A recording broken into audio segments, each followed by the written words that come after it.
Hello everyone, this is doctor Vembuli Varadaraj. இன்றைக்கி நம்ம பார்க்க போகிறது ஒயிட் ஆனியன், அதாவது வெள்ளை வெங்காயத்தின் முக்கியத்துவங்கள் எல்லாம் பார்க்க போகிறோம். ஸோ ஃபர்ஸ்ட் பார்த்தீங்கன்னா இதில் ஃபைபர் அப்படின்னு சொல்லக்கூடிய நார்ச்சத்து அதிகமாக இருக்கிறதுனால நம்மளோட டைஜஷனுக்கு இது ரொம்பவே நல்லது. இதனால் நமக்கு ஜீரண கோளாறுகள் எதுவுமே ஏற்படாது. ஸோ செகண்ட் பார்த்தீங்கன்னா நம்மளோட ஹார்ட்டுக்கு, அதாவது இதயத்துக்கு ரொம்பவே நல்லது. இதில் குவெர்செட்டின் அப்படின்னு சொல்லக்கூடிய ஒரு ஆன்டி ஆக்சிடென்ட் இருக்கிறதுனால நம்மளோட இதயத்தை வலுப்படுத்தும். ஸோ இதயத்தை வலுப்படுத்துவது மட்டுமல்லாமல் நம்மளோட பிளட் ப்ரெஷர் அண்ட் கொலஸ்ட்ராலை கம்மி பண்ணும். நெக்ஸ்ட் பார்த்தீங்கன்னா இதில் vitamin C and anti microbial activity இருக்கிறதுனால எந்த நோய் கிருமிகளும் எளிதில் நம்மை தாக்காதவாறு நமக்கு நோய் எதிர்ப்பு சக்தியை கொடுக்குது.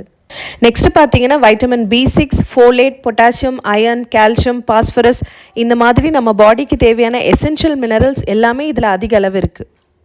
ஸோ வெயிட் லாஸ் பண்ணணும் அப்படின்னு நினைக்கிறவங்க இந்த ஒயிட் ஆனியனை உங்கள் சலடில் இன்க்ளூட் பண்ணிங்கன்னா இதில் நிறைய water content and fibre content அதிகமாக இருக்கிறதுனால உங்களுக்கு சீக்கிரமாக வெயிட் லாஸ் ஆகும். Thank you for watching.